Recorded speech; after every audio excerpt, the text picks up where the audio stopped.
Good morning, community action. I think that was either because some folks might still be eating, so let me count to three. 1, 2, 3. Good morning, community action. Good morning. All right. Well, welcome everybody to our 2016 annual convention of the Community Action Partnership. We are off and running. Those of you who were here yesterday really participated in some really bang-up activities. Today is going to be no less than that. So let's go ahead and get started. And I am now going to invite the presentation of colors by the Texas Association of Vietnam Veterans.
And we will now invite Sonia Singleton from the Community Action Partners Neighborhood Services Department to sing the national anthem.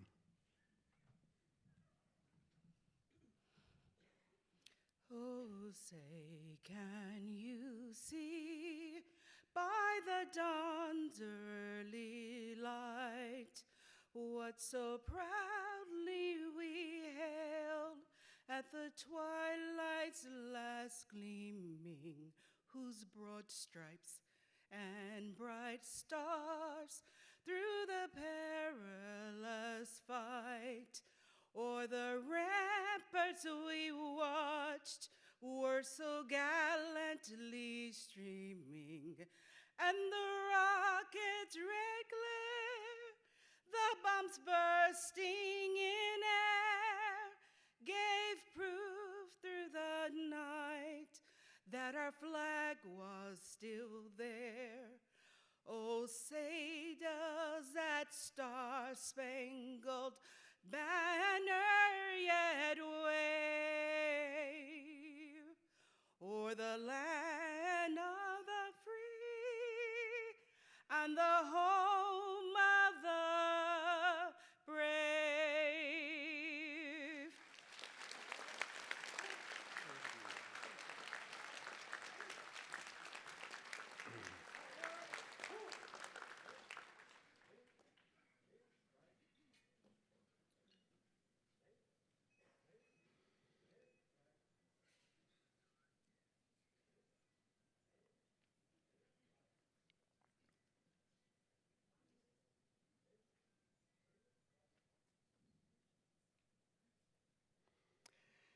And now to provide the invocation, I'm pleased to introduce Reverend Terrence Hicks from the Greater East Texas Community Action Program.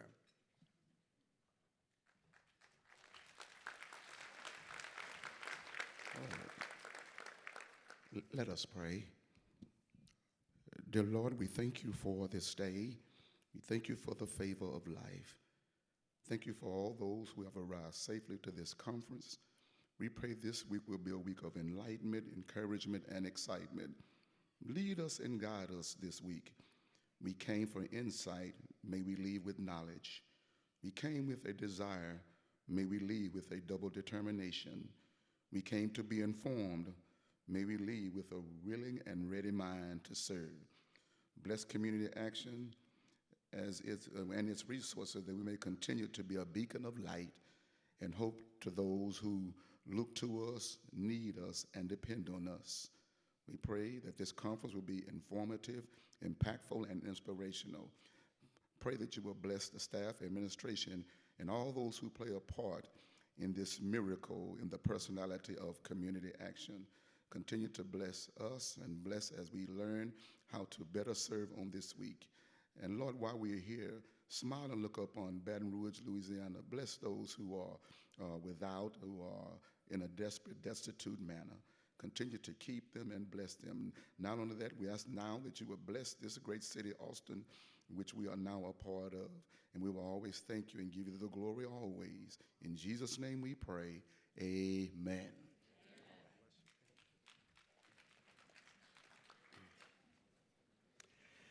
Thank you, Reverend Hicks.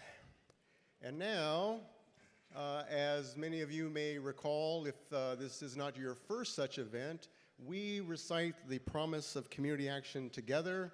It is now up on the screens on either side of you. Some of you know this by heart, so please join me in reciting the promise. Community action changes people's lives, embodies the spirit of hope, improves communities, and makes America a better place to live. We care about the entire community, and we are dedicated to helping people help themselves and each other. Thank you. Before I begin some of the introductions of the table here behind me, I just want to mention the fact that for the first time ever, this event is being live streamed to the network. And so if you were thinking, gosh, I didn't have to pay to be here, you know what? That's not the case. You know, yeah, I know. The point being is that we're trying to maximize the impact, the reach, and there is never, ever a substitute for being in person here. So, and I know all of you know that already. So thank you for being here, and thank all of you who might be tuning in via the live stream. Yeah. The folks who have been able to join us here behind me, I want to take a brief moment to introduce so that you're familiar with them. Want to start with the members of the Board of Directors, and here to my right, your left, regional representative from Region 1, Steve Geller. From Region 2, Amy Turner. Region 3, Rob Goldsmith. And who would have been next to Rob, but vacant seat, Paul Devaney from Region 4. We're missing Paul this morning. He's not able to join us for some very good reasons. Then continuing to move to the left, Region 7, Penny Miles. Region 8, Cindy Dannenbring. Region 9, Michelle Montoya.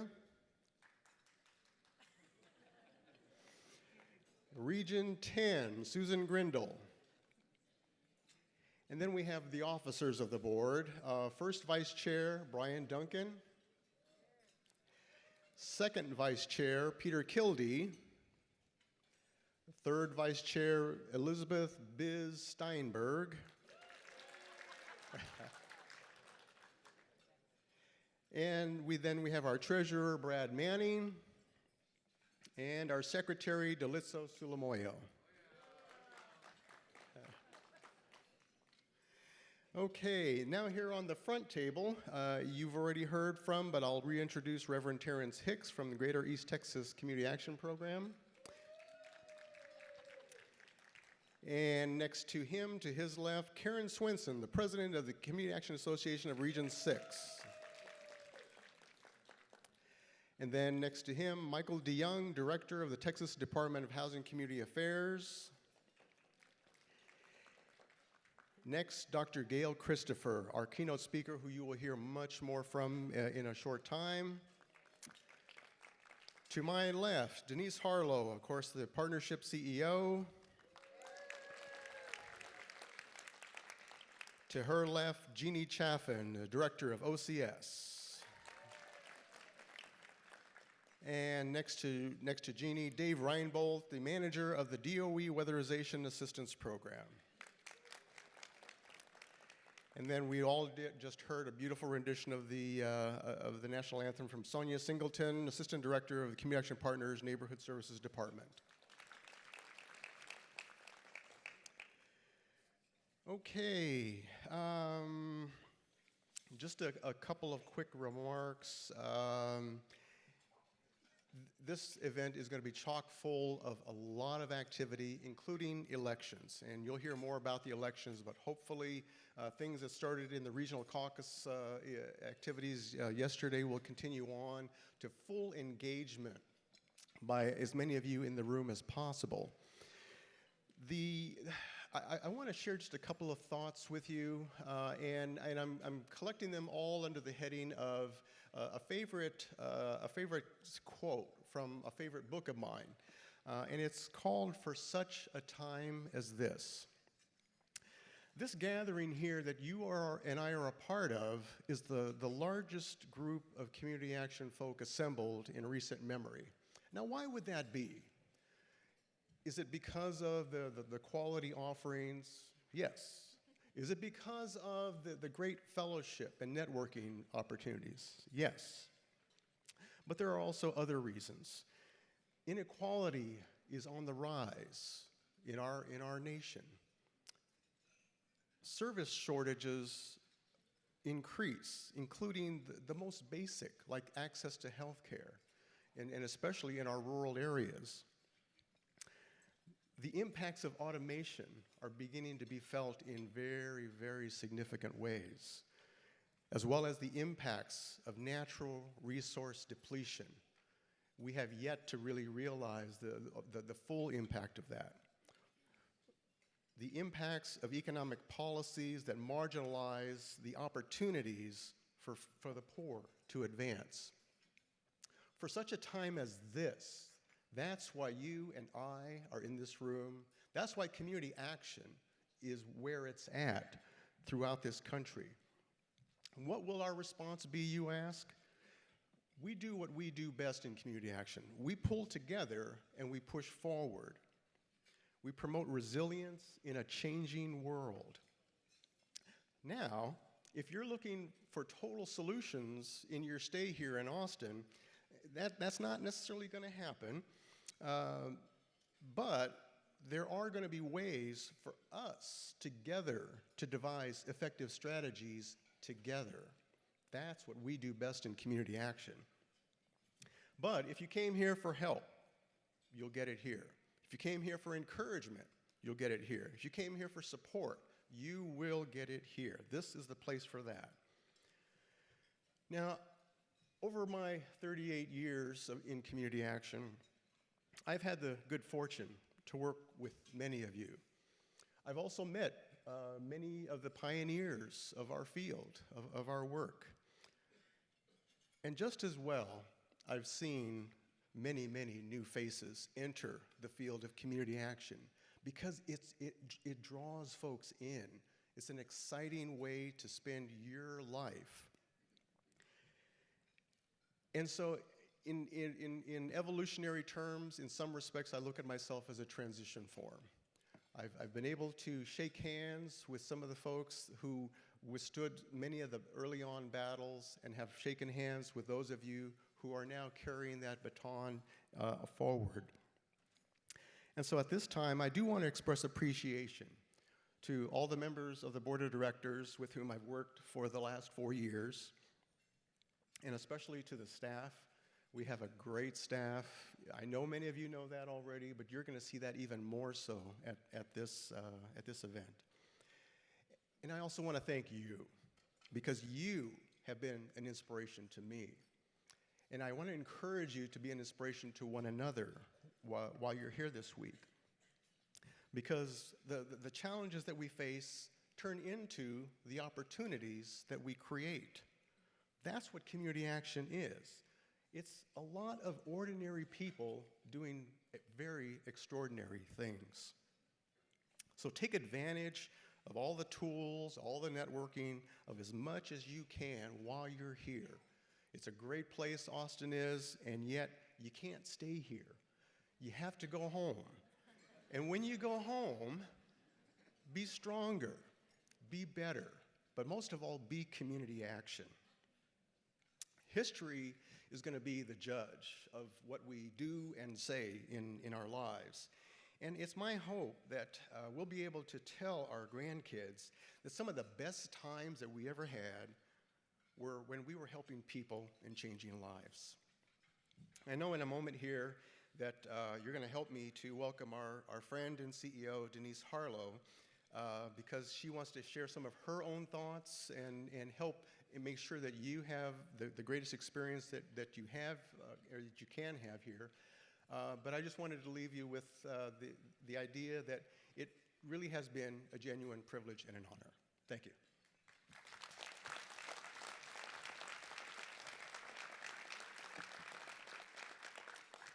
Thank you, Tom. This is Tom's last meeting as chair of the partnership. Let's give him another round of applause.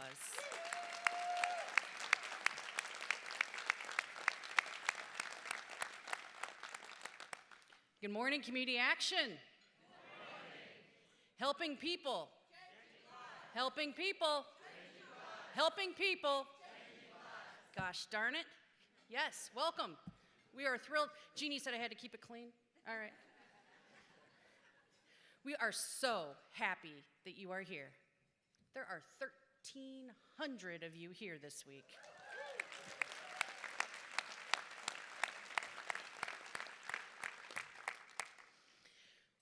What did Tom say? Opportunities we create. This is your week to create opportunities.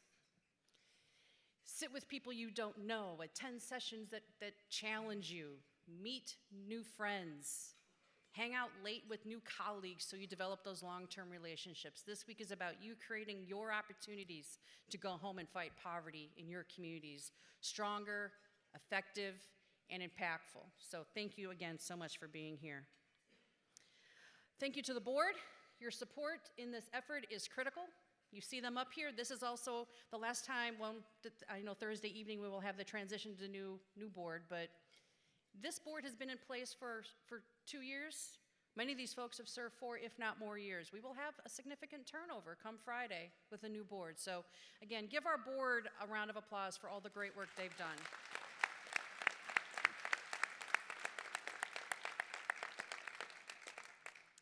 Tom mentioned our staff. I hope that if you do run across Jovita Tolbert, cashing you, and Saranda Watkins this week, you say thank you. This is their party, and we are all guest added, so they have done a phenomenal job. Thank you so much to all of our staff for their great work. This week's theme is Building Resilience, the promise and practice of community action, which certainly builds on the partnership's theme for the year about resilience. And Peter Kildee from our board certainly has been leading our effort on resilience, and on Thursday we will have a track dedicated to resilience. But everything this week is about strengthening our network, strengthening our soul, strengthening our spirit so we go home. Oftentimes when I'm with you in the field at state associations, I say, you'll be lucky if you remember 3 things I say, right? So you'll remember 3, maybe 6 things this week, I hope. Write a lot of notes, but take home the renewal. Coming to this event strengthens us internally to go home and fight the fight we have to fight every day. You are in the field every day. We thank you for it, and we are strong as a network because of you. 15 million people, 16 million people last year were served by community action. That's a lot of families we touch.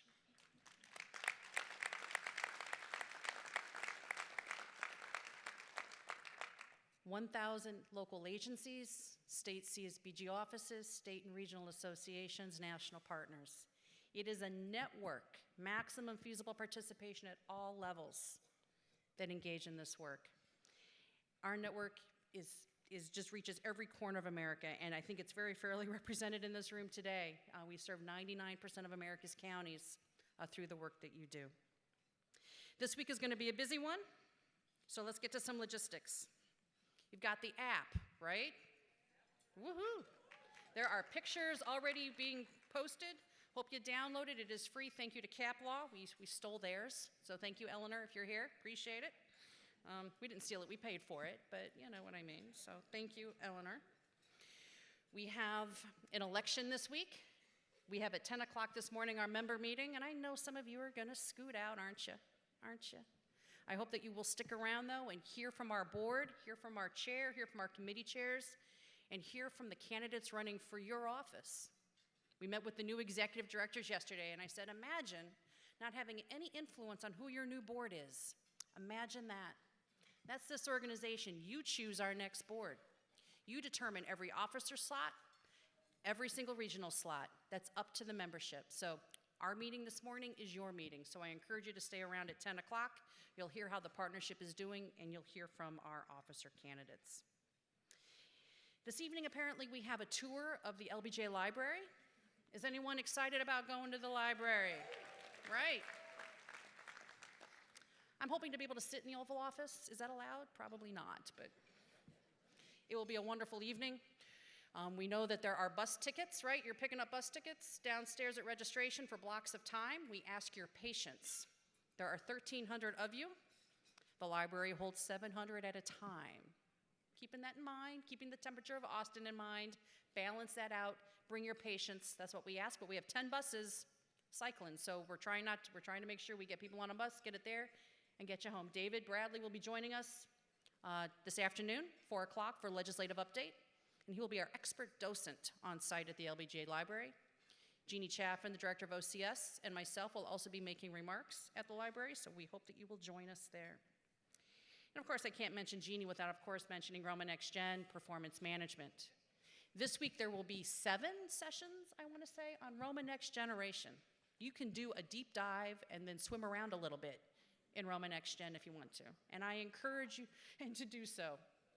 The changes coming to our performance management system are critical. We, though, have to come to some sort of way that we're going to be dealing with this. We want to still be able to impact the process wherever we can. This is your week to invest. Work with Jeannie. We have the team from NASCAPS. Janae and her team is here. Please engage. Please talk. Please swim in that pool with us for a little bit longer. Other than that, I think we got like 85 different sessions. We got a bunch of plenaries. This morning, after the member meeting, we have mini generals. We have 4 different sessions, high-profile topics, high-level speakers. I hope you engage. Everything's in your book. Everything's in the app. Well, most everything's in the app. We're getting there. So with that, I think we're going to move on. Are we ready to start and move this train down the track? Helping people? Helping people? Excellent. So, no pressure, Mr. DeYoung. Here, pleasure to welcome Michael DeYoung from the state CSBG office here in the state of Texas. Thank you. Thank you. Good morning. Welcome to Austin, Texas. I'm Michael DeYoung. I'm the director for the state office. On behalf of my staff, our executive leadership team at TDHCA, and our entire organization, I want to say, welcome to Austin. You are in a slice of heaven. We want to thank Denise, the entire partnership team, for choosing Austin, Texas for this conference. We appreciate our strong relationship with Denise and the team.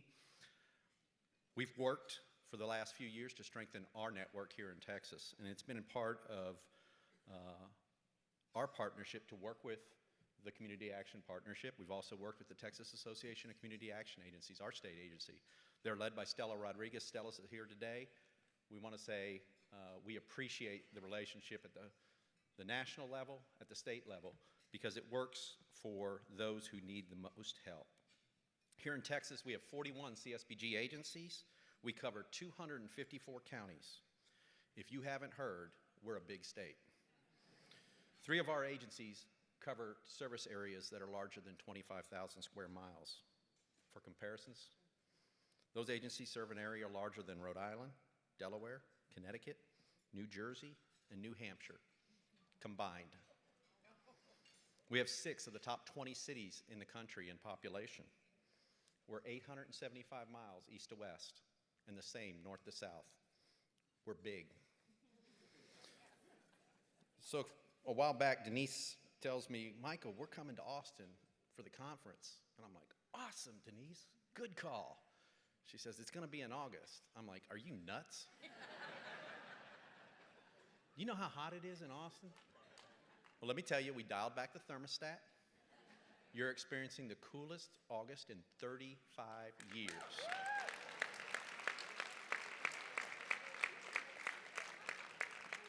So the partnership chose Austin, and that's important. You know why? Because this is the home of Lyndon Baines Johnson. Really, it's about 60 miles west of here, but we call it his home. We have a radio station named after him, KLBJ, because he's such a big personality. He's the one who enacted the Economic Opportunities Act in 1964 that established the Community Action Network. He challenged a nation to enact a war on poverty, and that war continues today. Austin's the live music capital of the world. We're the home of Willie Nelson, Stevie Ray Vaughan, and any other band that wants to come to Austin, just come. We're home to one of the largest universities, and we're a high-tech city that is casual in everything we do. So, quick question, who's visiting Austin for the first time? Please raise your hand. Hot dog, look at that. So I got a couple recommendations for all you first-time visitors. You got to visit the LBJ Library, of course. Eat a breakfast taco. That's the national breakfast food of Texas. Get food from one of the myriad of trailers around town, especially South Congress, just about a mile south of here. Watch the bats fly out of the bridge. You're 2 blocks from the largest urban bat colony in the world. Tonight, they'll fly out. It's an experience you've got to see. While you're here, enjoy a margarita or 2. Eat barbecue, and in Texas, that means beef. It is its own food group here in Texas, so eat beef. And then the last thing for all of you who raised your hand, I want you all to listen. When you go home, don't tell anybody. We're trying to keep Austin a secret. We don't need to grow anymore, so shh. We're excited about the next few days. The partnership has built a robust training agenda that will benefit each of us as we return back to our homes, to our communities, to continue their mission to assist folks who rely on our efforts to help change their lives. Whether you're someone who provides direct assistance to clients, or you're an administrative or leadership team member, if you're a board member, if you're from the finance office, a CFO, if you're from HR, the partnership has sought out and designed a curriculum especially for you. So take something back. This is time to reboot, recharge, and build your own resilience to benefit those who we have the opportunity to serve. Welcome to Austin. Let's have a great conference.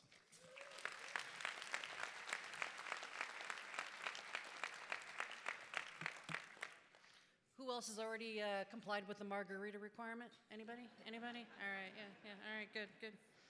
It's all about outcomes. Outcomes.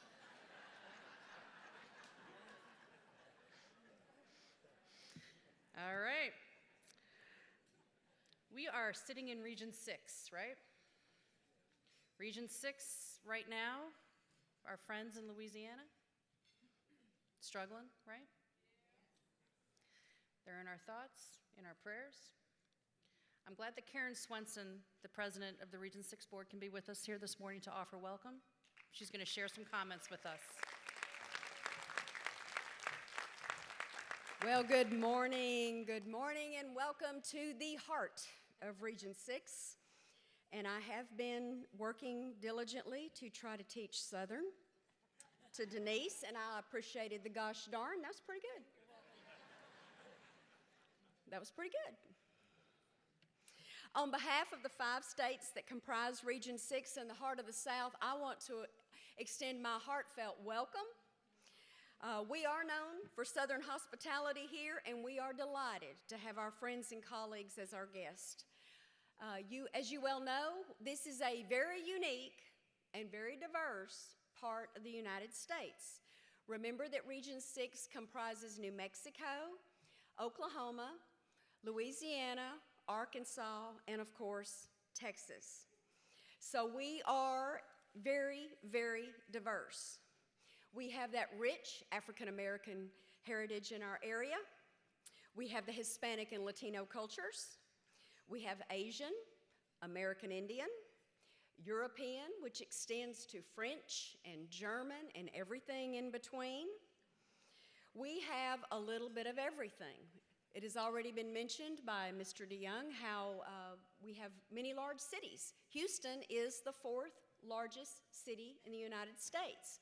So we actually have some sophistication in the area.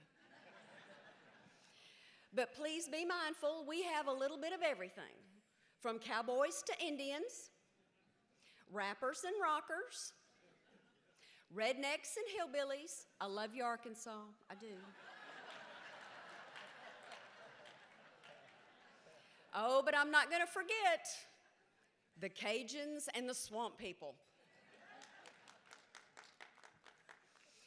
We are very unique and very diverse, and yet we push together as one because it takes all of us to have our shoulder to the wheel to address poverty. And please know that, yes, Texas is very, very big. We are large in every aspect of that being. We do drive trucks. We do. We have four-wheelers. Some of us raise cattle and ride horses. That would be me.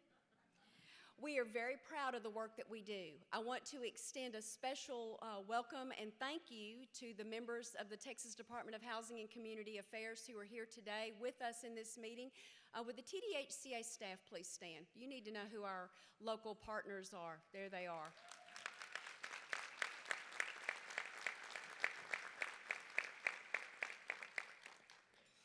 We appreciate you being here.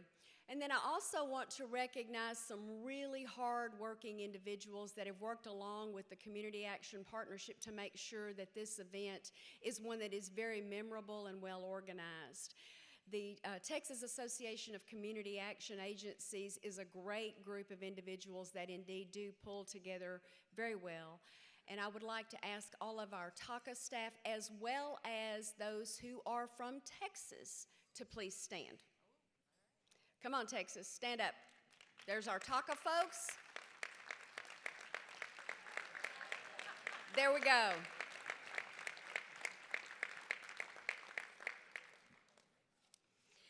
Now, I do want you to know that we do have our own language. We do. We say ma'am. We say, how y'all doing? We say, good to see you, and fixin' to. We can take a simple hello, turn it into 5 syllables. Hi. And then there is my personal favorite. When a Southern lady wants to be critical of someone, we just end that statement with, bless their heart. My favorite example of this is, does that congressman really think that would work? What is he thinking? Bless his heart. It's the truth. If you need an interpreter through the weekend, through the next few days and into the weekend, please just see anyone from Region 6 or the Deep South. I was speaking to someone from Alabama. We immediately understood each other. Today, I want to extend a very special moment to recognize our colleagues that are from Louisiana. Now, we've all been through a lot of disasters at one point or another. If you work in the Community Action Network, you know what it is to have a disaster and try to address that disaster. Oklahoma has perfected the art of dealing with tornadoes. Those of us that live in states that border the Gulf of Mexico or another entity, a big body of water, you know what it is to deal with a hurricane every now and then. So we know those things. But every now and then we have a disaster that is truly unforeseen and in massive proportion. Our dear friends that are from the state of Louisiana and the Baton Rouge area in particular have endured such a massive, massive event. The floods that occurred around Baton Rouge for some reason didn't receive a whole lot of publicity. Perhaps it was the political climate at the time, which is interesting. Perhaps it was the Olympics. But I want to assure you that we have millions of dollars in damage that occurred in the Baton Rouge area. 20 of the 64 parishes, which is akin to a county in that area, suffered severe damage. This is major in the world, and I am not talking about a little water in their homes. I'm talking of water and flooding to the roof line of a home. They have suffered enormously over the last few weeks, and then they had a few other disasters as well. I want to ask my colleagues that are from Louisiana, everyone that's visiting us from Louisiana, would you please stand? There they are.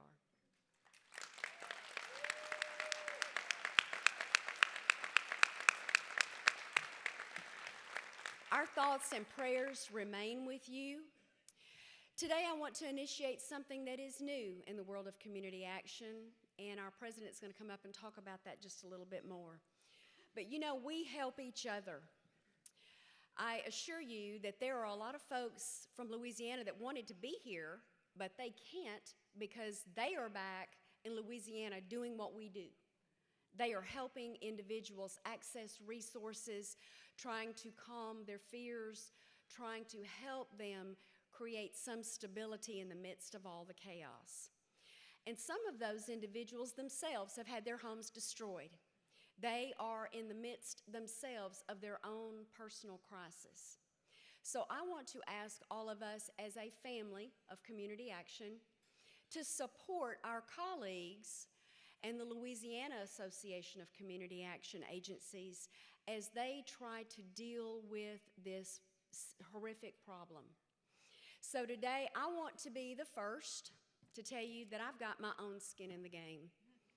This is a check for $100 that I made to the Louisiana Association of Community Action Agencies that will go to help my colleagues and your colleagues in Louisiana deal with this effort. I hope this is a way to begin something for the future so that when some of us have such a disaster, that we as a community action family reach out to our colleagues to try to help them deal with their circumstances. Again, I want to thank you for coming to this wonderful conference. I want to thank you for your participation. Yes, it is unique. It is unique to be in Texas. But you know, we are family. And I know every day that you and I work to change lives and truly change the course of history for families across this great country. Following Tom, we're going to have Jeannie Chafin come up and give a few remarks. But again, I want to welcome you to Region 6 and ask you to have a great time in Texas because we do things in large portion in Texas, and I have a hunch that you will go back with stories of such. Again, welcome to this region.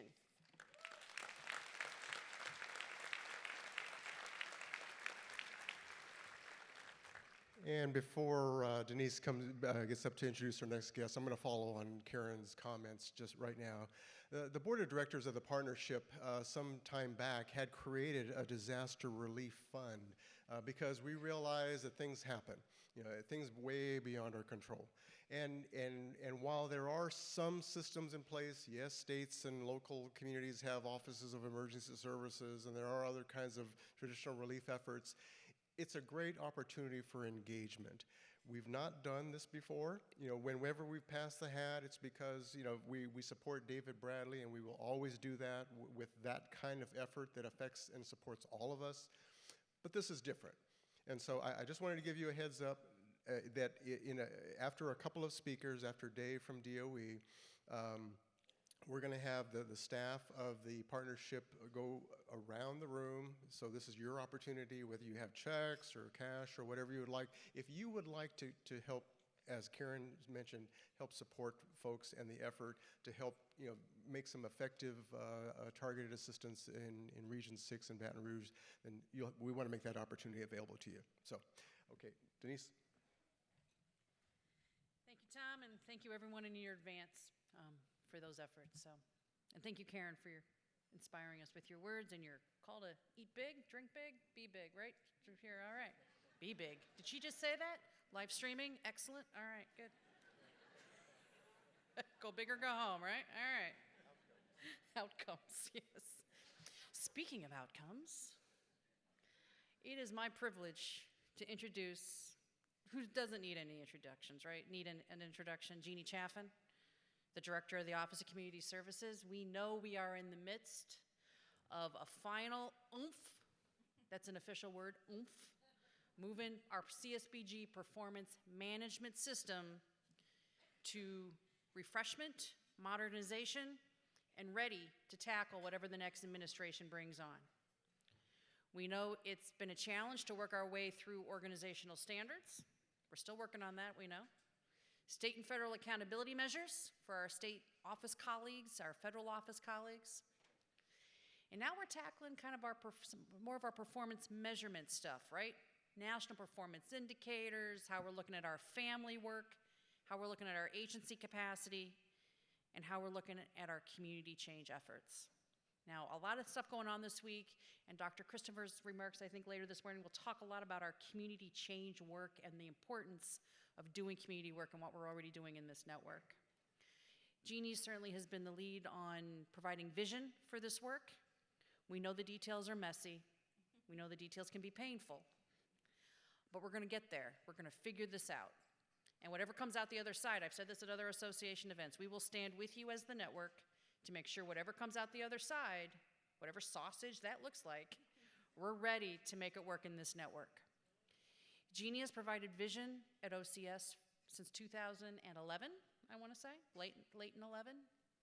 And we have been blessed to have Jeannie in the chair at OCS. So Jeannie, we welcome your comments for really is this your last national convention?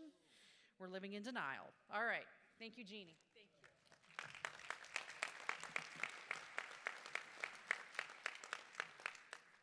Thank you so much, Denise, and it's a pleasure to work with you. It's fun and it's rewarding, and I'm so glad you're in the position that you're in. And I've also just admired Tom so much in the way that he's led this organization. And he was making a comment to me this morning about sort of saying thank you and goodbye, and I was like, you've done such a great job, and it's been a pleasure to work with you. And I know we have several other board members. I look at Penny, my colleague from Missouri, who's moving off the board, several other folks, and I just want to say thanks to all of you because you lead such an important organization, and your leadership is just critical to the work that we do. So thank you.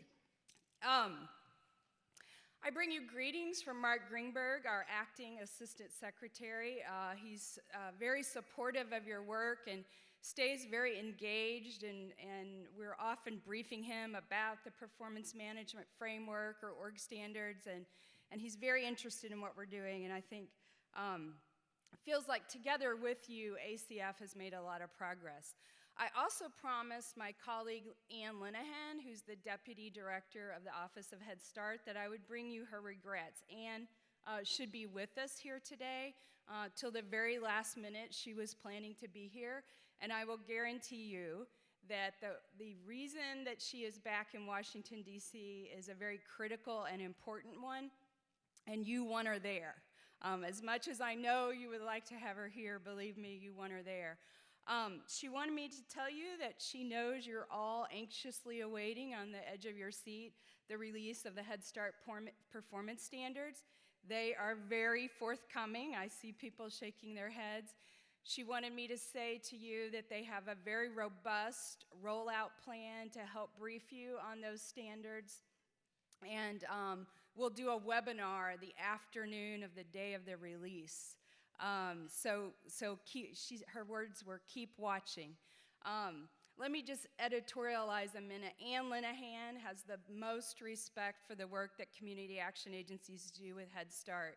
And as somebody who's had an opportunity to be inside ACF, let me tell you, you have a friend in Ann. And I just have enjoyed in my years at ACF working with her and thinking how we make early childhood stronger in community actions and all across America. So give Ann a hand, even though she's not here. One last call out. There should be some OCS staff in the room. If you're with OCS, can you stand up? There'll be just a few of them. Are they? There they are, right over there. That's so great. So these are my colleagues from the Office of Community Services. They're going to be here all week, just as I will be. And Denise is right. We want to have a deep dive on the work that we're doing right now around Roma Next Generation and the annual report. I think it's appropriate to be swimming when you're in Austin, I guess, although it's not as hot as it normally is. And we have, as Denise said, 6 sessions to go very deeply with you about Roma Next Generation and the annual report. I'm going to give you a bit of a teaser this morning about where we're at and what we're thinking about and what we're committed to, because we are very committed to staying at the table with all of you and getting Roma Next Generation and the annual report right. We want something that we can all embrace and be proud of and that will make us better. And I'm confident, because I've seen this network do it over and over again. When we are in control of our destiny, we can do amazing things together. So we're very committed to that. This is my last annual convention with the Community Action Partnership as the OCS director. And it certainly has been a privilege to serve all of you and to be here each year and learn and visit with you and really lead the Office of Community Services. I don't have a lot of time this morning. Denise and Tom will kick me off the stage. There's a lot we could talk about. There's great things going on at OCS around LIHEAP. We're going to make data transparent for LIHEAP and like you've never seen before. Be very 21st century and modern. There's good things going on in the Assets for Independence program. Just last week, we announced sort of a restructuring of the Office of Community Services that will separate the Division of State Assistance into a CSBG division and a SSBG division. We could talk more about that. But I really do want to use my time this morning to just give you a little teaser for the Roma Next Generation and annual report sessions that we're going to do, because this is a big piece of the work we need to finish together. And I'm very committed to making sure we all understand where we're at and where we're going, because the American people are counting on us. As you guys are reminded every day when you're out doing your work, and I'm reminded sometimes when I get the privilege of going to places like Highland County, Ohio, or Hugo, Oklahoma. There's a lot going on out there and a lot of needs, and we've got to be stronger than ever to meet those. So let me just give you a little bit of a teaser here. I'm not sure where I'm supposed to point this. Somebody gave me this, and then I don't know where to point it. Uh-oh. Next slide, please. All right, thank you. So we are really in a time of change. Organizations, like people, have a life cycle, and we were so lucky in 2014 to commemorate our 50th anniversary. And our organization, our movement, has grown and done many great things over the years. But organizations have to take on kind of a second growth period. And I think that's where we're really at. If you look at the intersection there in maturity between the dotted line and the solid line, that's a real period of change. And it can be very discomforting. You oftentimes have folks in the old ways and new ways. You're trying to work out what the new growth looks like, but you have to do that before you get down to the decline. And I think the work that we've done since 2011, since the President's State of the Union sort of issued a wake-up call to us, has really moved us into a new growth spurt. So we're doing the right things at the right time, and we've got to stay with it.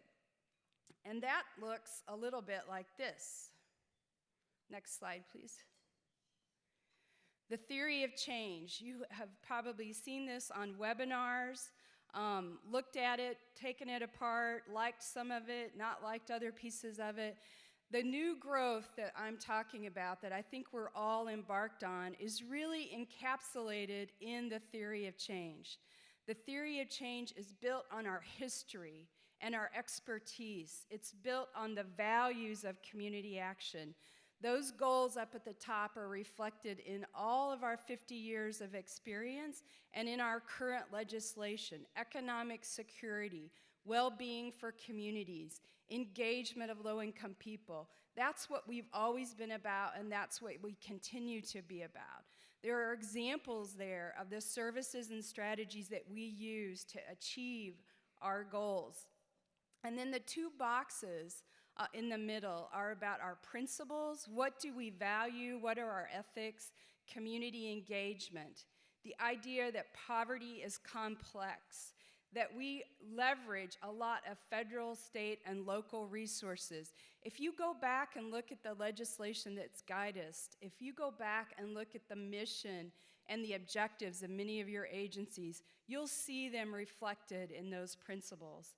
And then on the other side is the performance management framework that really looks at the new pieces we've developed to reinvigorate and grow into the next life cycle of community action. So let's look at those a little bit closer. The performance management framework. Next slide, please. The performance management framework is unprecedented in any other block grant in this country. Nobody else has taken on and done what you all have done in community action. We've started this process, and I'm confident that we can finish it together and that community action will be strong and ready for new leadership opportunities and new assignments, whether it's in a new administration, with a new Congress, or with some new foundation friends. The performance management framework has really two sides. There's the side that talks about efficiency and the side that talks about effectiveness.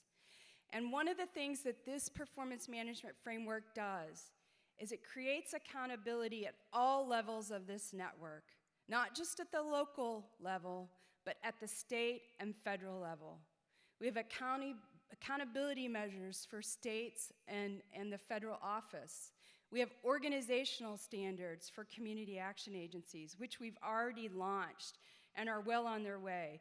We have to perfect those. There's some tinkering we can do, and implementation matters. But this network has got behind those organizational standards, and that has changed the tenor in Washington, D.C. of what people think about our movement and about the Community Services Block Grant. That is big, big. So the other side of the performance management framework is really where we're invested now. And the 6 sessions that we're going to do on Roma over the next couple of days will really flesh that out. And I hope that you will join us in some of those sessions. We're going to give you an update on where we're at with Roma and the national report. We're going to go deep, talking about individual indicators, community indicators. We're going to do an OCS session tomorrow morning that talks about a continuous improvement. We have some colleagues from our Office of Planning, Research, and Evaluation who are going to join us and talk about continuous improvement. Roma Next Generation is really going to help move us to a place where we can understand what works and do more of that and less of what doesn't work. And in the 21st century, that's where you have to be. We really do not have any choice in the matter if we want to grow and stay relevant and have the partners that we need.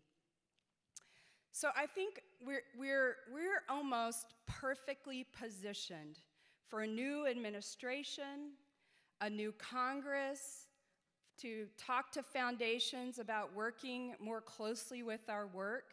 We are going to be able to say things, as I said, that no block grant or no human service or community development program can say. That theory of change that you saw up there is elegant and comprehensive, sexy and clever. I think that no program, no funding source, no local, state, and federal network can match it. I don't think we really realize what we have achieved and what we're going to be able to say when we kind of wrap this up. Wrapping this up means getting together on Roma Next Generation and the annual report. We know it's not perfect. We got over 100 comments from all of you that we're reviewing, and I promise you, we're going to look at those closely and work with colleagues here to refine the annual report to make sure it's something we can all be proud of and we can all use for the next 5 or 10 years to reinvigorate our network. I know you're doing that in many ways at your local level, but we have to be engaged at the state and federal level in some way in reinvigorating together. So I appreciate your commitment to do that so far. I cannot wait to be able to say to the new administration transition committee, or to be able to support my colleagues going over to the Hill and describing all this great work we've done, and being able to say, we are ready. We are ready for a new assignment. We are ready for a new initiative. We're experienced. We're accountable. We're efficient. We are stronger than we have ever been. Let's go together and do good work. Thank you very much.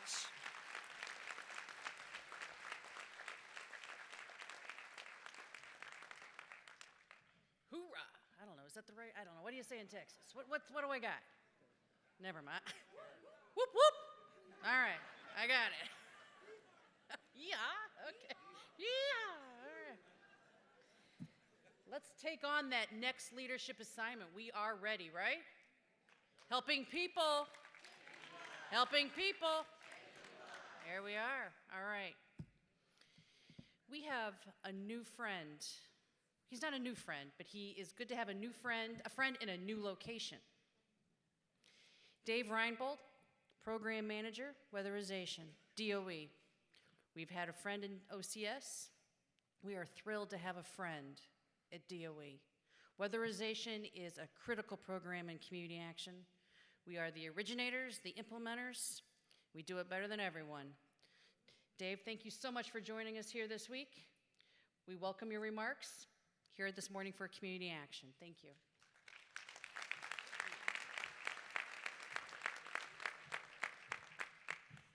Good morning, Community Action. And as long as I've got your lungs working, I'd like you to join me in a shout out to the program I have a privilege to run. Happy 40th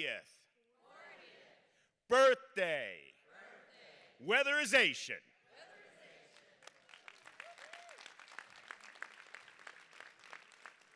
Actually, the Weatherization program is 42 years old because some CAPs in Maine, working with their state, got the bright idea during an oil embargo when prices were through the roof that it might be a good idea to seal up some of the holes in their clients' houses. So they bought boxes of caulk, and they got rolls of plastic sheeting, and they went out to those homes and sealed them up as best they could. That was the beginning of the home performance industry, an industry that has expanded far beyond the low-income families that we serve and is providing good jobs throughout this country that cannot be exported. And it all came from you.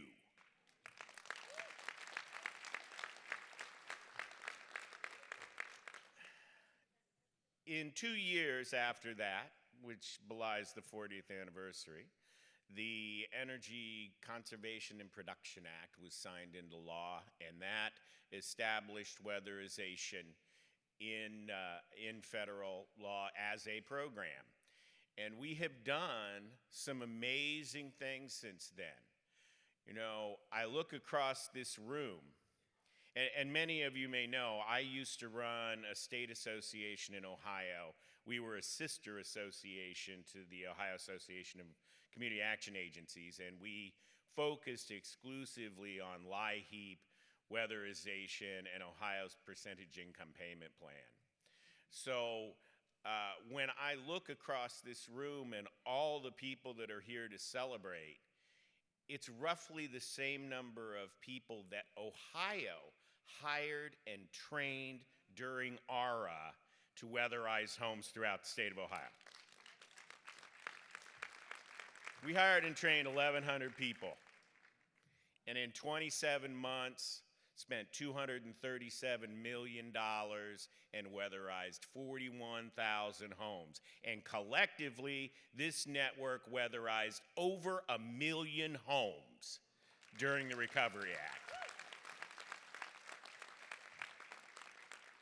So don't let it be said that we are not shovel-ready in our own way.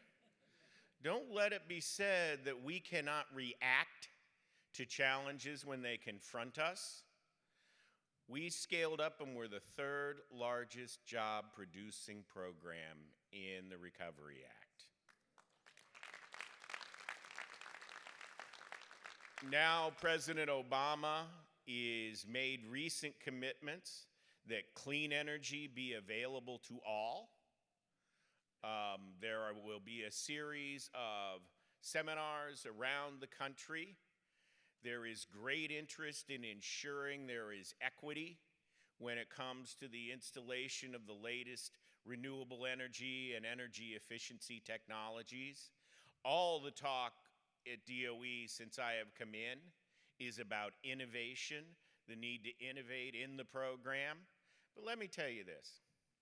Having run or had the privilege of working with a statewide network to implement pretty sizable programs, I will tell you what I consider to be innovation.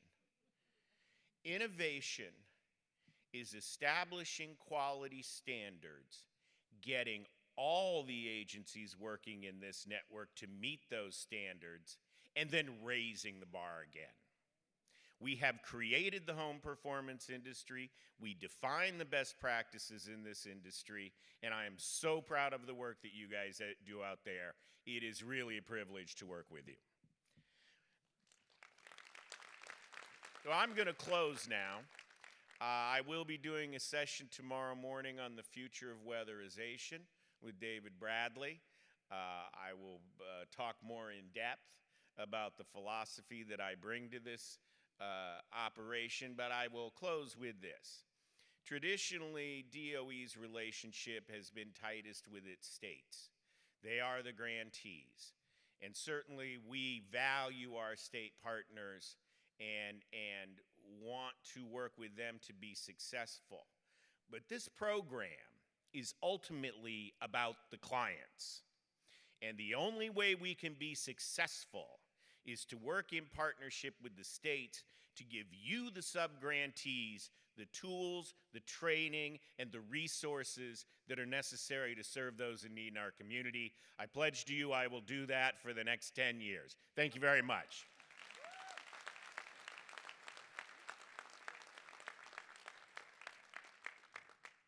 That breeze you just felt, did you feel that fresh air? Wow.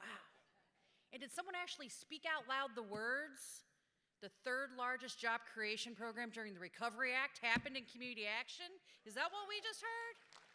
We haven't been able to talk, we don't, right? We know all the political stuff, but that is an amazing number.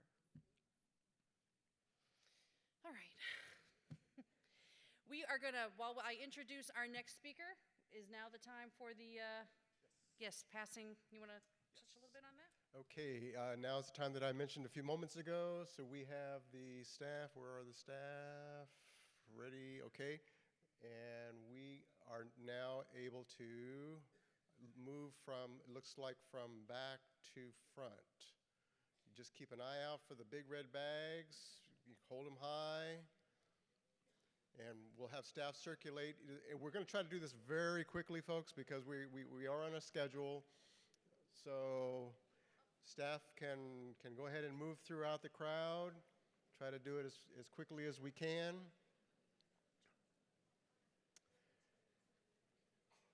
And thank you again in advance for any expression of support that you can provide for our colleagues here in Louisiana. Who do you make the check to? Who should we make the check to? Make it to Community Action Partnership. Community Action Partnership is fine, and we'll forward the. Thank you,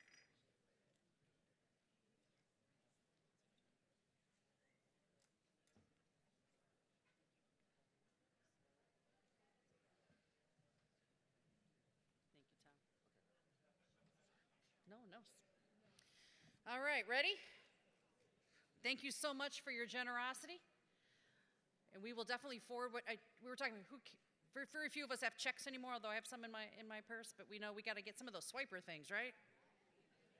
Up on our website, we do work with Network for Good, and we have a How You Can Help button on our page. It also says that if you give money, I believe that we have it targeted for disaster relief. Any money donated through that portal over the next, let's say, 7 days, we will eyeball and target for this effort for Region 6 to make sure, because we know not everybody may have cash or check. So we'll use our portal to funnel money in a legally appropriate and charitable way. All right. Donor designation. Okay. We got a lot of hands up front. We got money. Great. We will make sure. Our next speaker, we have a community organizer's story. How many here proud to be a community organizer? Right? Room full of them. Community action. We're going to hear from New York City to the Texas House of Representatives. Elliot Naishtat is a native New Yorker. Now, I only lived in New York for 20 years, so I can't claim native New Yorker, but Elliot is a native New Yorker, but he has lived in Texas for 45 years. He was a VISTA volunteer in Johnson's War on Poverty. He is a social worker. As a social worker, it's great to see a social worker in a legislative environment.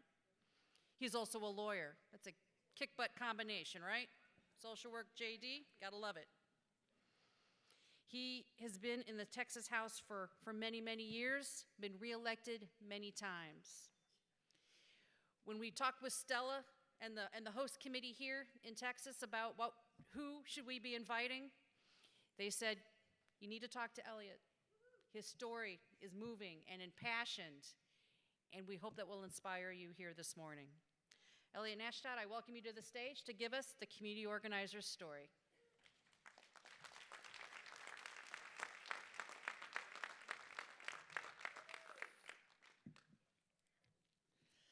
Thank you, Denise, and thank you all for being here in beautiful Austin and being involved in community action. So some of you may be curious, how does somebody from New York City end up speaking to you this morning as a member of the Texas House of Representatives? It's very unusual.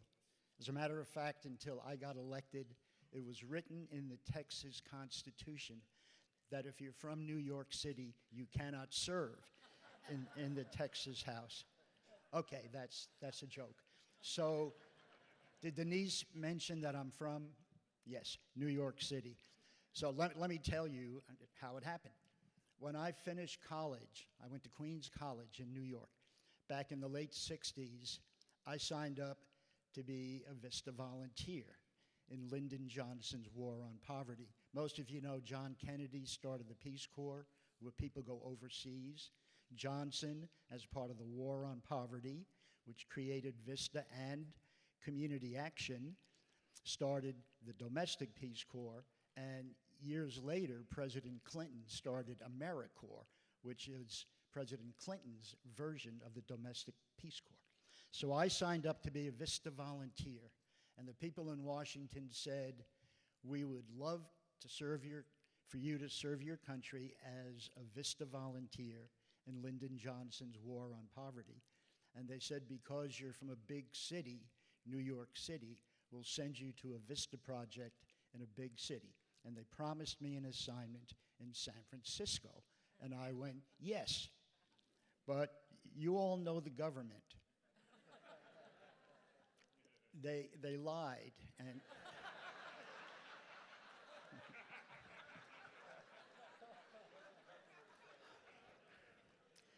they lied, and they sent me to Eagle Pass, Texas. Wait, this was not funny. We went through training for 6 weeks in San Antonio, Texas, where they trained us to be community organizers with a mandate to eliminate the paradox of poverty in the midst of plenty in this station. We learned all about organizing. We learned about community action. It was a very exciting era in this country. On the last day of Vista training, the director pointed to 6 of us. We were all from the East Coast, and we had each been promised Vista placements in either San Francisco or Portland, Oregon. And he pointed to us and said, "Oh, there's been a change. You 6, you're not going to the West Coast. Tomorrow morning, you'll be on a Trailways bus from San Antonio down to the border of Mexico and Eagle Pass." And we thought it was a joke. We were waiting for him to say, "Just kidding." But so the next morning, we were on a Trailways bus from San Antonio down to Eagle Pass, and it felt like it took about 3 days to get there. But it took, I don't know, 6 or 7 hours.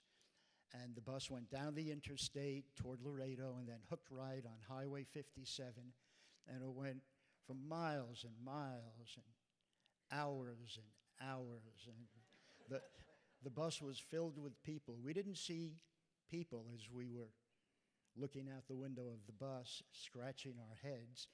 We did see armadillos and javelinas, and we had never seen that kind of South Texas scenery. Hard scrabble, desert, cactus, tumbleweed, and shrubs. The bus kept going and going and going and going. And finally, on the outskirts of something,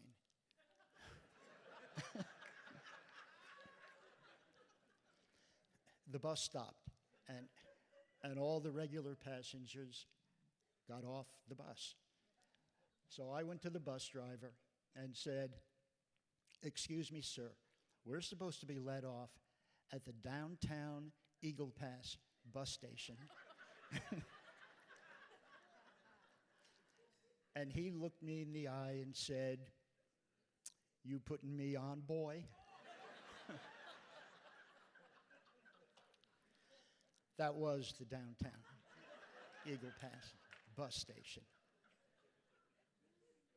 So the next day, the director of the Winter Garden Tri-County Community Action Agency, serving Dimmitt, Zavala, and Maverick counties, way down on the border, not in the Rio Grande Valley, but in what's called La Frontera, the frontier. Eagle Pass is across the Rio Grande from Piedras Negras, Mexico, which loosely translated means Black Rock. And it's the county seat of Maverick County. You can't make this up. And friends of mine from New York would call and say, "Hey, you made it through Vista training, and now you're in San Francisco. How great." I would say, "Well, I'm not exactly in San Francisco." So the next day, the director of the Community Action Agency took us on a tour of Eagle Pass, and it didn't take very long. We ended up in a low-income neighborhood, a barrio. Now they're called colonias, and there were about 35 houses. This was a very low-income neighborhood. The streets weren't paved, but the houses were in okay shape. They were clean. Some of them needed a little bit of work. But either next to or behind every house was an outhouse, a functioning outhouse. And I remember thinking, well, you didn't join the Peace Corps. You're not in El Salvador or Togo in West Africa. You're in the United States of America. Outhouses. And I remember thinking, well, there are no outhouses in New York City. Well, maybe a few in Brooklyn. No, that's a joke.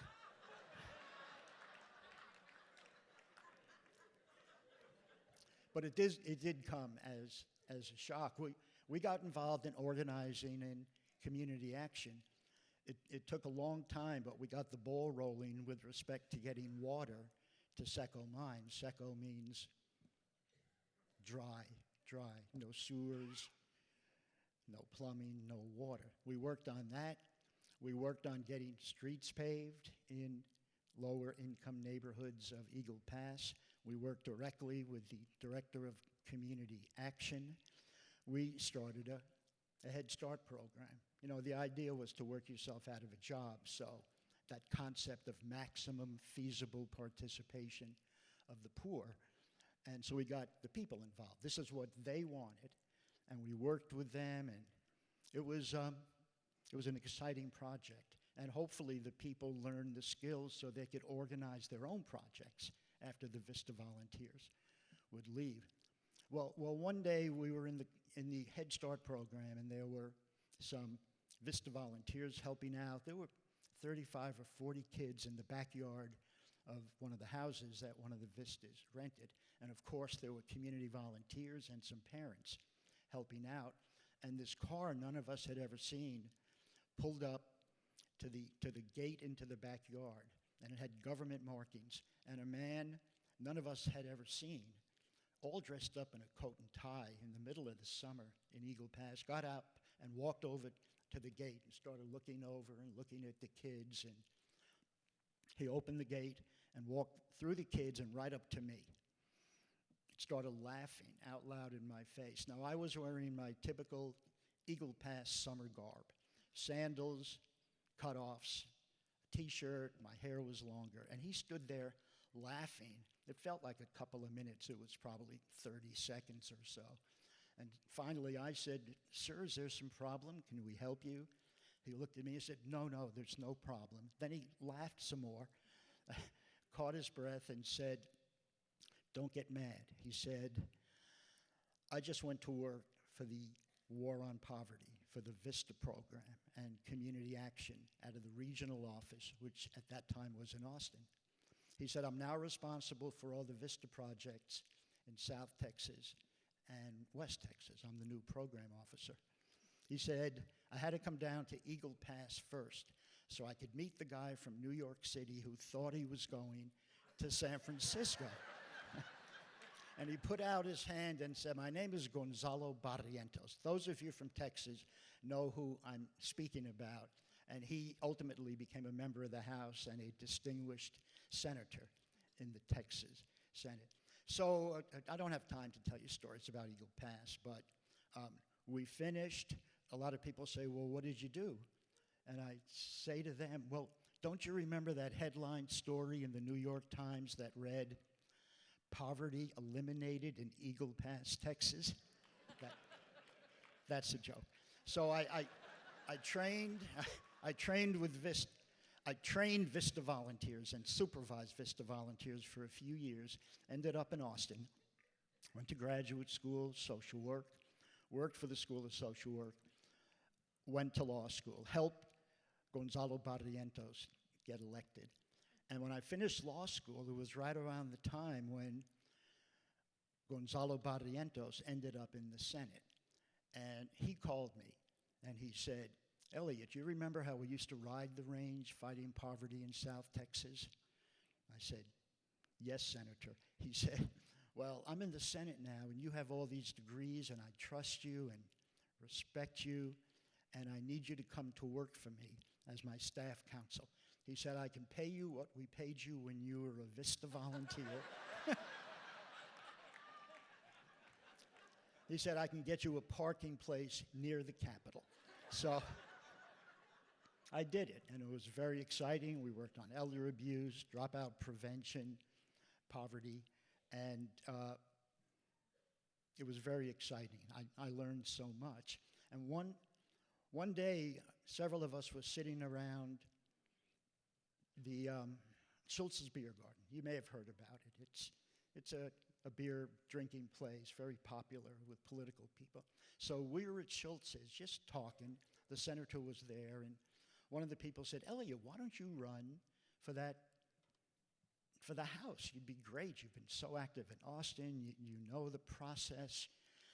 You've been president of this and chairman of that, and you ought to do it." And I said, "Against who?" And they said, "The guy up in the north part of town, who happened to be a 3-term Republican incumbent who had never lost." And I said, "Why would I not do it?" "Because I would lose. This guy's knocked off every Democrat.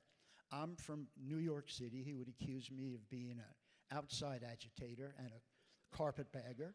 I was a Vista volunteer, so he would naturally accuse me of being a communist. I'm not going to run against that guy and lose. Senator Barrientos said, "You might have a shot at beating him. He hasn't distinguished himself." The senator said, "But two things. Don't talk about a state income tax. It's the kiss of death. We don't have one in Texas." He said, "More importantly, never mention that you're from New York City." So I decided to run, and I put together, all these consultants came to me and said, for $10,000, for $25,000, for $35,000, we'll organize and run your campaign. And I didn't have any money. And this wasn't today where campaigns are so sophisticated with social media and polling. I said to myself, all I've been doing since I left New York is community organizing. That's what I've been doing. I think I can organize my own campaign and get lots of volunteers and go door to door for months and meet the people and have volunteers going with me and phoning. And that's what I did. And I worked really hard. At that time, we had a $4 billion budget shortfall. And most of you probably know that Texas ranks at the bottom of the ladder in every important category of health and human services spending. And I would tell people we rank 48th, 49th, 50th. This was right on their porches. And I would say, and Texas ranks 52nd in per capita spending on alcohol and substance abuse. And they would say, how's that possible? And I would say, because we're behind Puerto Rico and the Virgin Islands. I didn't come out for an income tax. I wanted to win the race. But I did said we need to generate $4 billion just to stay at the bottom of the ladder. And everything ought to be on the table. And some of them would say, I agree. A lot of them would say, income tax? And I said, I'm not calling for it. It ought to be on the table. The only way I would support it is if we link it to restructuring the tax system. So the property tax and the sales tax go way down or go away.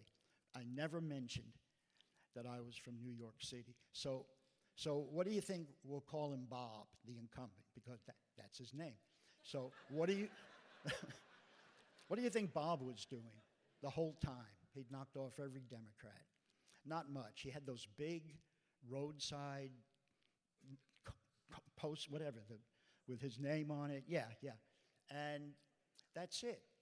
And what we think happened, we know something like this happened, was probably early October. His consultants, he had a lot of money, three-term Republican incumbent, and he had a lot of consultants. So we're pretty sure that they sat him down and said, Bob, you have nothing to worry about. This guy's from New York City. He's an outside agitator. He's got to be a communist. But they said, he's working hard. He's doing something we've never seen up in North Austin. He's going door to door. He's got all these volunteers. He's got some kind of campaign community organization, and he's generating interest and some excitement, and he's picked up a couple of endorsements. Let's not screw around with this. Let's get up on TV. And they did, with a commercial that some people still talk about today. It was so clever. It was a takeoff on the original Pace Picante sauce commercial. Some of you may know, but some of you don't. The real commercial, it's a group of cowboys sitting around the campfire, probably not far from Eagle Pass, eating supper. And they run out of the Pace Picante sauce. So the cook brings them some other kind.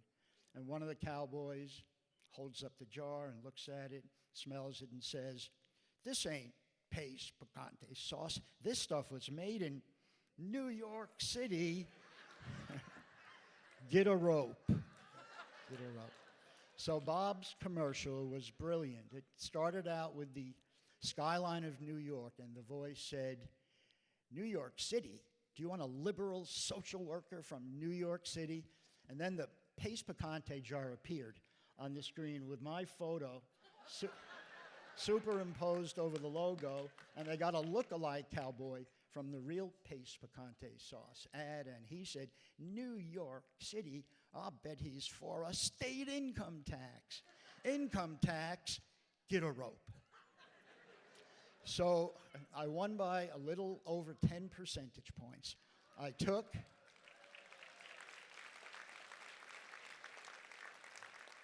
Thank you. It took the work of volunteers and community organizing and community action to get there.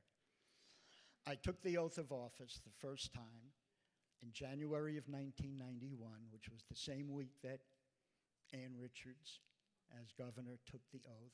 So it's been a real roller coaster because I've been in the House for 25 years, and I served with Ann Richards, and then George Bush, and then Rick Perry, and now Greg Abbott. I ended up using my community organizing skills in the House to pass bills. Passed over 300 bills. I'm very proud of that.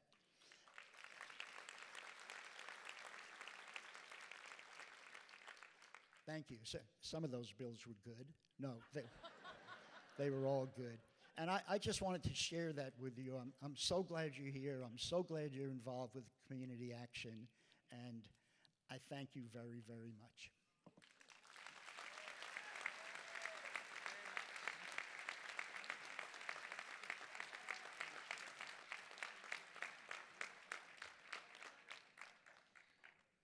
Who's heard that when you work in community action, it gets in your blood?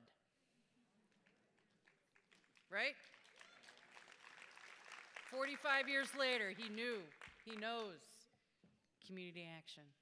Thank you so much, Elliot. We so appreciate your career, your dedication, and being here with us today. Thank you so much. All right, our keynoter this morning. Well, let me just step back just for a moment from our keynote. Vista volunteers, right? We have any Vista folks in the room?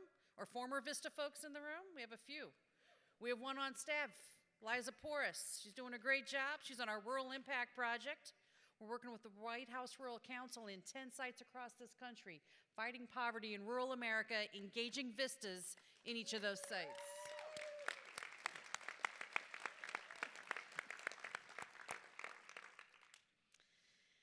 We have been excited about this keynote for a long time. We are so thrilled to welcome Dr. Gail Christopher with us here this morning. Dr. Christopher is a senior advisor and vice president at the W.K. Kellogg Foundation. In this role, she leads the foundation's Truth, Racial Healing and Transformation Enterprise, and serves on the president's cabinet that provides overall direction and leadership to the foundation. It's great to be able to show community action wearing its Sunday best today, isn't it? Since joining the foundation in 2007, Gail has served as Vice President for Program Strategy with responsibility for multiple areas of programming, including race equity, food, health, and well-being, community engagement and leadership, as well as place-based programming in New Orleans and New Mexico. Who doesn't do place-based better than community action? Gail is a recognized leader in health policy with particular expertise and experience in the issues related to the social determinants of health, health inequities, and public policy issues of concern to our nation's future. Earlier this year, there was a press release issued by the W.K. Kellogg Foundation talking about their Truth, Racial Healing and Transformation Enterprise. Tiffany Marley on our team, our project director, who's working on our Learning Communities Resource Center, looking to bring the best practices of poverty engagement strategies to the Community Action Network, said, I reached out. Is that okay? I said, yes, definitely, okay. We had a conversation with folks, and it's led us here this morning, and we are so excited to be a partner with Kellogg on this initiative, and we are here to offer the Community Action Network that serves 99% of America's counties, 15 to 16 million people a year, 6 million families, and a network of community organizers. We are here to work with you, and we are so happy you are with us here today. Thank you.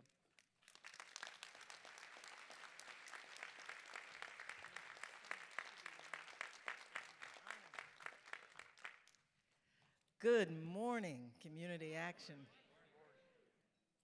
What an amazing opportunity, and I am so honored to be here with you today. I'm embarrassed to say it's the first time I've ever been at a Community Action Partnership annual meeting, but I hope it will not be my last.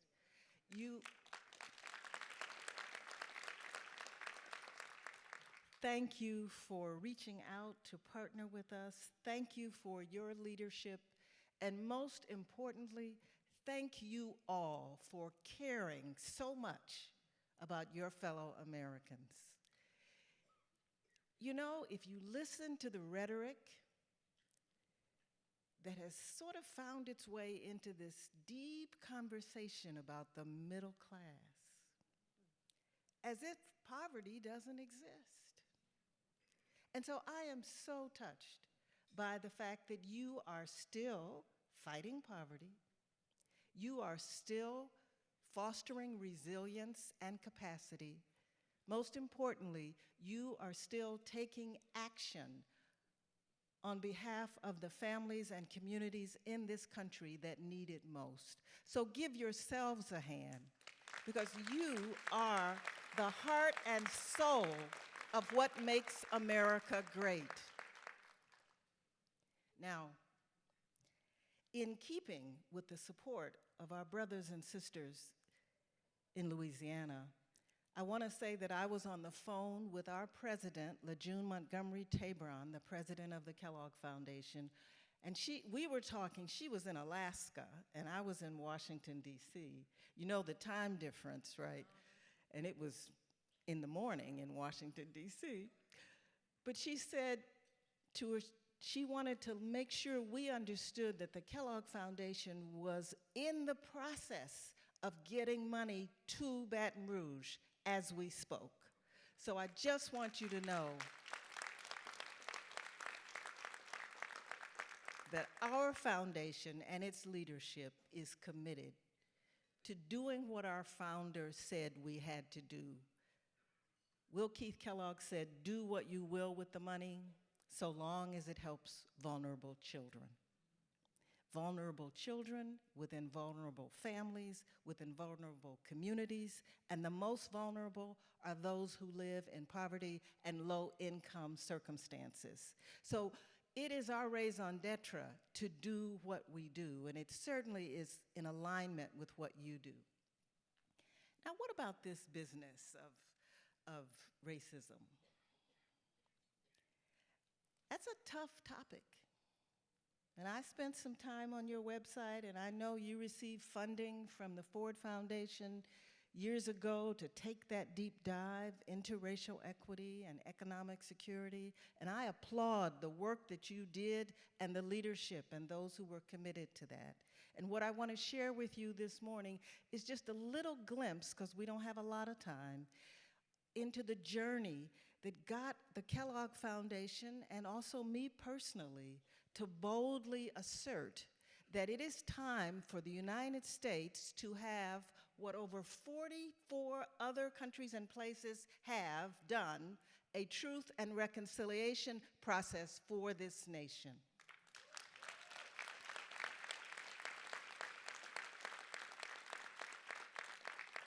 Now, let me be clear, we're not saying truth and reconciliation, because to reconcile connotes to come back together, to reunite. And that is a myth in this country. This country, bless our hearts,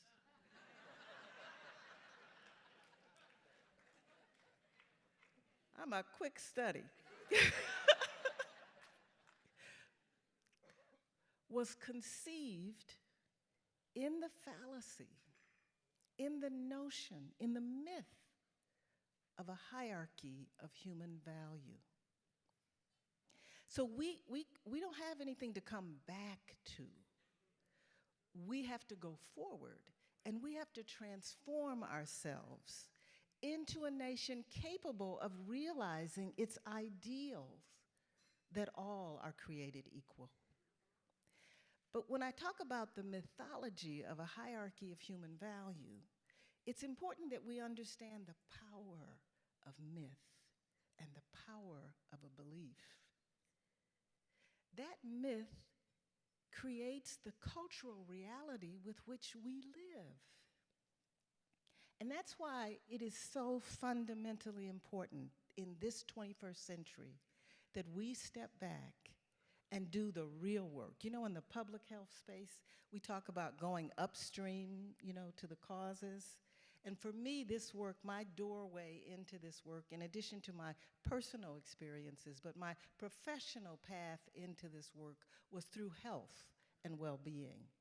And it has finally come to me with clarity that upstream means dealing with the fallacy of a belief in racial hierarchy, dealing with the fallacy of a belief in a hierarchy of human value.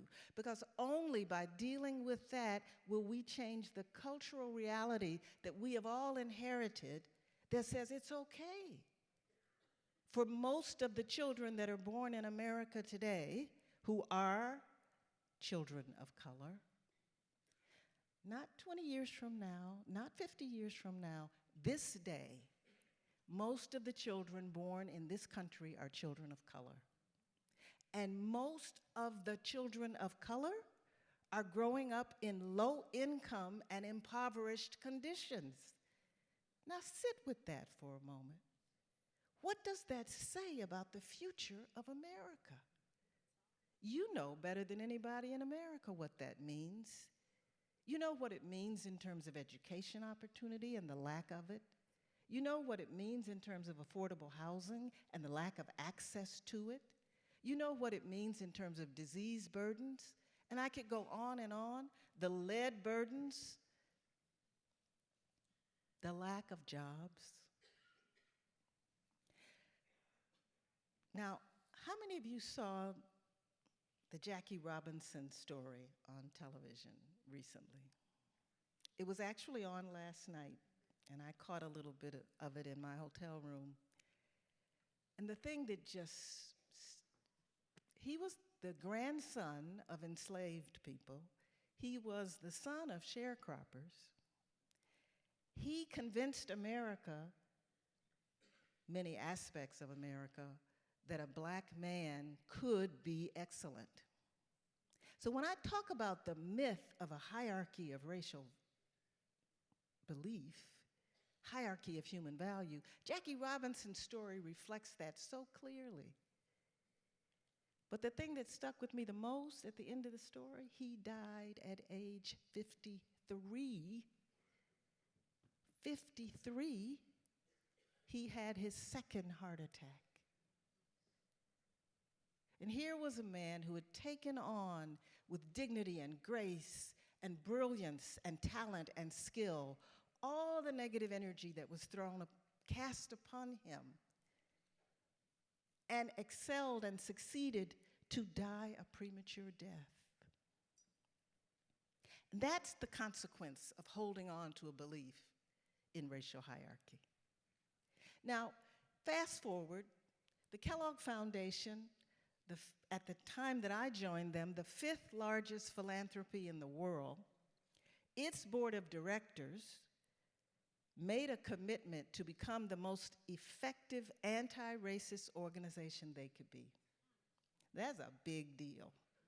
As our vice president would say, that was a big deal. I meant our vice president of the country, Joe Biden.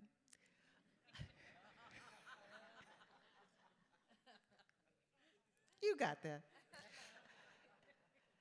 But then they realized that they had to not focus on what they were against, rather what they were for. And so they modified the statement that said to be the most effective anti-racist organization they could be that promotes racial equity.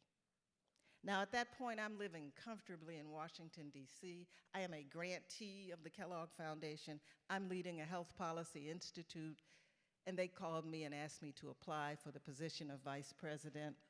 And they told me that the board had made that commitment. I had to go if they allowed me to go. And so I did. I spent 9 years commuting from Washington, D.C. to Battle Creek, Michigan. Anybody here ever been to Battle Creek, Michigan? You know your life's out of order when the TSA workers miss you. when they say, "Where have you been?" That's what my life turned into. And so I got really, really tired after a point, you know. I never planned to be there more than 5 years, and here it was, you know, 9 years, almost 9 years later, and I was like, okay, I gotta go. I gotta quit this. I gotta go home and be a person. I'm a spiritual person, and when I really need guidance, I pray. So I went to bed and I prayed. My last prayer was, please give me the words for my resignation letter. Because it wasn't, you know. And I woke up in the middle of the night, and there it was, like a neon sign across my head. Truth, racial healing, and transformation. Now, that was not what I expected. So I called the president of the foundation and I said, do you think the foundation will do, because it was, when these things come, they come clear, right? Do you think the foundation will do a truth and reconciliation effort for the country, truth, racial healing, and transformation? She said, I do, and I'm gonna take it to the board. The board unanimously supported it.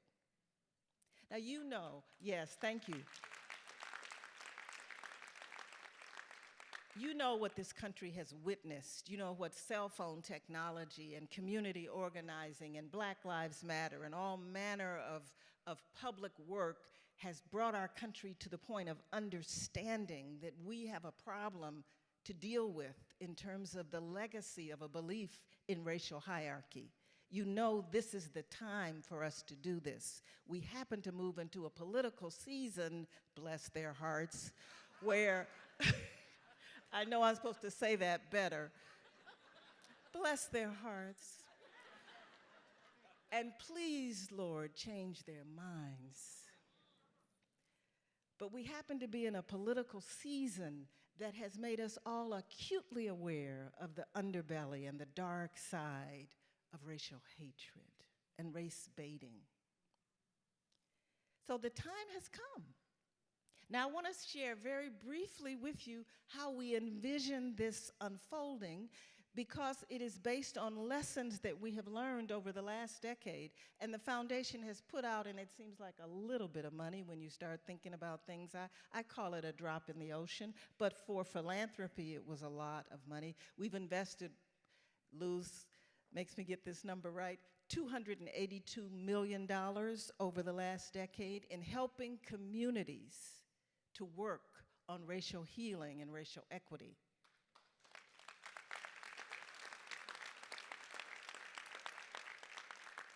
And we learned a lot in that time period. And so let me share with, and those lessons are informing the design of this effort.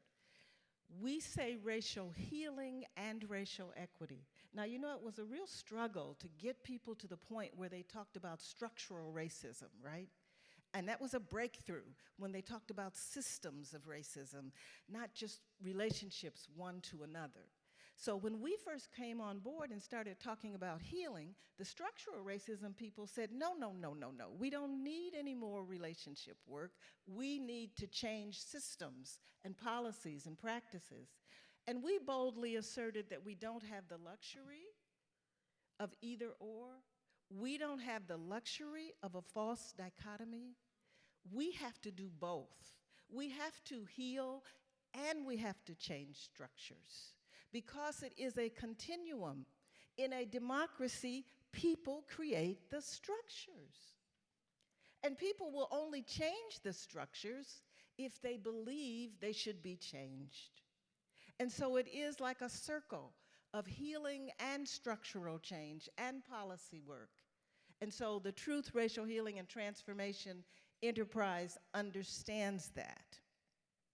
Let me say the 5 key aspects of the work. You're going to hear more from the wonderful Kellogg staff and partners. And I'm going to ask the Kellogg staff and partners to stand up and be recognized. Luz Benitez Delgado and Alice Warner Melhorn. They work so hard.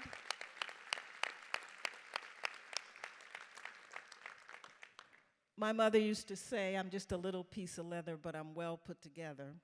She was about 5 feet tall. And we have a little team, but we're well put together. And we do the work of many, many, many people, and there are many consultants who work with us. But so one of the things that has to change is the narrative, is the story of who we are as a country. Elliot told us his story, and his story captured our hearts. America has a story that is very different from the dominant discourse. It is a story of triumph. It is a story of ignorance and ignorance being overcome. It is a story of sacrifice. It is a story of, it is a miraculous story. But we don't tell the whole story in this country. And so the first big aspect of our work is what we call narrative change. It's about telling a new story about America, not just about who we were, but who we could become if we embrace our full humanity, when we embrace our full humanity. So the narrative change work involves media people, Hollywood people, technology people. We've just got a wonderful group of folks working very hard on designing and envisioning what will America be like? What will our story be like when we've jettisoned the belief in racial hierarchy? What is our new story? The second big area of work is what we call racial healing. Now, racial healing means acknowledging the harm, and one of the deepest, most fundamental harms from the belief in racial hierarchy is our segregation and separation from one another. We could go our whole lives and never see the perceived other. We are still as segregated in this country as South Africa was at the peak of apartheid.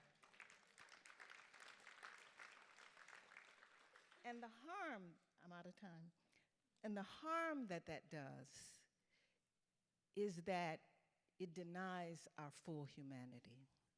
And so racial healing is a methodology and a set of skills, and we even have performance measures and indicators for the effectiveness of doing healing circles and bringing people together. We borrow from the wisdom of the first people of this nation, of the indigenous people, and we augment that with deep psychological understandings, and we build relationships that lead to meaningful change and increased networks. And then we have three other major areas of work. One is about doing something about segregation and separation and isolation and colonization. That's a big way in which the belief in racial hierarchy remains embedded. The other critical area is the legal system.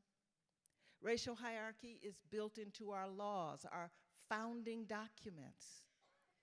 It's built into county records and county laws and state laws, and most importantly, it was enforced through our criminal justice system. 50 years ago, people complained about police brutality. Now, don't misunderstand me, I'm not negating law enforcement. I've been in countries where there is no police system. We must have law enforcement. But be sure that the only way to oppress a people, to deny their humanity, is by force. And so historically, the legal system has been the arm of the oppression. There is learning to be done there. There is healing to be done there. And there is a bright future when we embrace it honestly and with humility. And then thank you. And then the final bucket where you live, it's the economy. It's the economy, geniuses. We have got to create economic opportunity knowing that we are overcoming a legacy and an entrenched, structured reality that denied opportunity to far too many people. So we welcome your partnership in this work. We asked ourselves, how did the belief in racial hierarchy become fundamental, foundational to our country? We answered the question by identifying those 5 areas that we need to intervene in, and that's how we're going to uproot and jettison and create a new America that allows all of us to actualize our full humanity.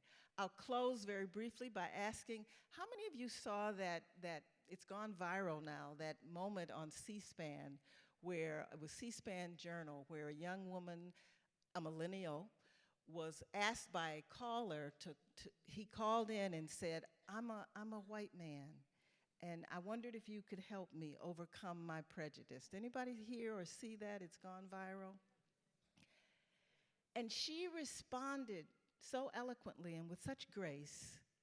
She thanked him first for having the courage to make the call, right? And she acknowledged that that's the most important conversation that our country has to have now.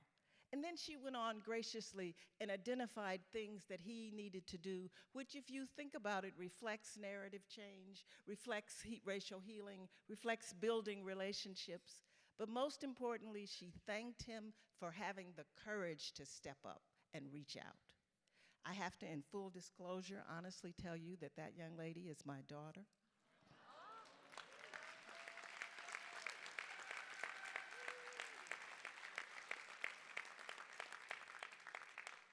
And I could not have been more proud of her at that moment. I felt it appropriate to leave you with her words because she represents the next generation. And we must pass the baton to them, not desert them and say, here, you take it, but recognize the leadership that exists in the next generation and stand behind them and with them, knowing that we will create an America that has jettisoned the foolish myth of racial hierarchy and truly allows for the realization, the actualization of the full humanity of all of us. Thank you.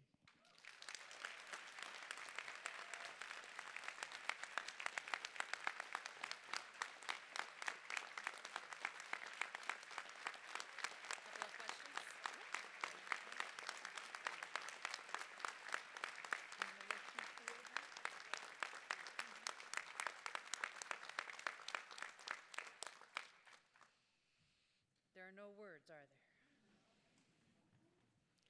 We do have time. We'll take 2 questions. There are additional follow-up sessions today.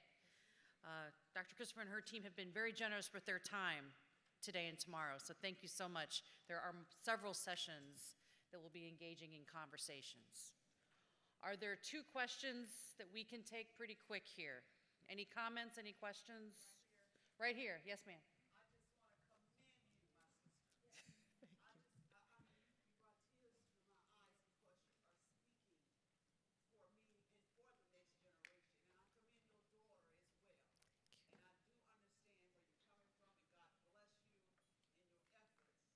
Thank you. Thank you very much.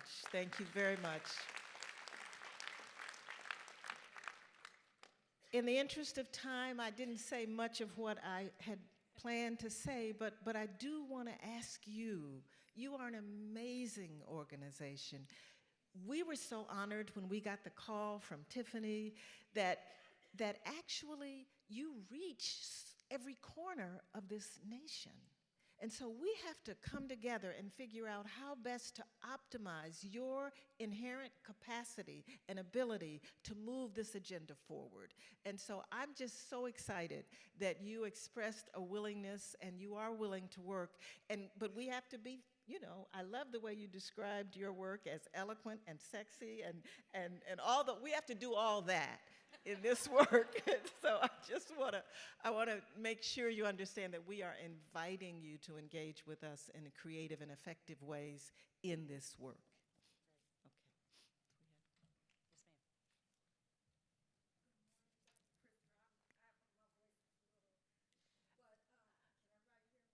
Okay. I can hear you. I'll repeat your question.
Thank you. My sister testified very clearly as to the power of belief and prayer and connection to the divine, and that that is the source of our inspiration and our motivation, and certainly the source of our hope. And I believe that the translation of the divine is in the word love. And so I know that this work will succeed because it is grounded in and driven by, truly, by love. Thank you.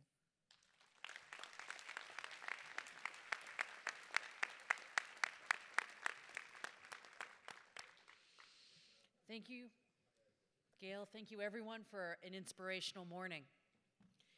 There couldn't be a better way to kick off this important week to renew ourselves for this work. So, on to business, right? We're going to take a we're going to be bringing in stuff for the member meeting. Our board members will come down, and our member meeting will start at 10:05. If you're running for office, please come to the front of the room.